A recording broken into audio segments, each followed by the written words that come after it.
What are my thoughts of the new portrait of King Charles? I do actually really like it, and I've seen so many attempts at searching for interpretation that just isn't there. So let's have a look. Firstly, this commission wasn't a surprise, and the king would have known what was going on all the way through. After all, the artist had previously painted the Queen Consort and the late Duke of Edinburgh, so the king was familiar and enjoyed the style of work.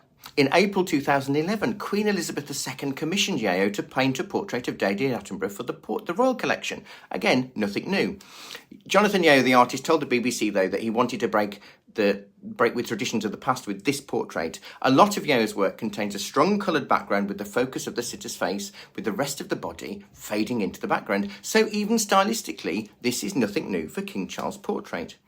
Yeo opted to depict Charles in his military uniform of the Welsh Guards, as he would appear in traditional royal portraiture of days past.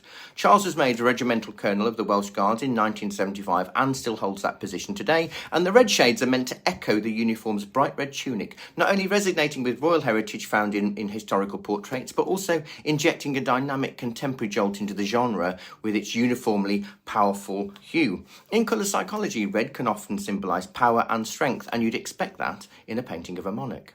Now, Yeo included the image of a monarch butterfly over his shoulder to illustrate Charles' evolving role in recent years. In the history of art, the butterfly symbolises metamorphosis and rebirth, and this was commissioned in 2020 when King Charles was still the Prince of Wales. The butterfly also represents the King's work for environmental causes, which he's championed for certainly most of his adult life. And the butterfly is a visual contrast to the military steeliness of the uniform and sword. But butterflies also symbolise rebirth and transformation, representing Charles's transition into becoming king while the portrait was being created.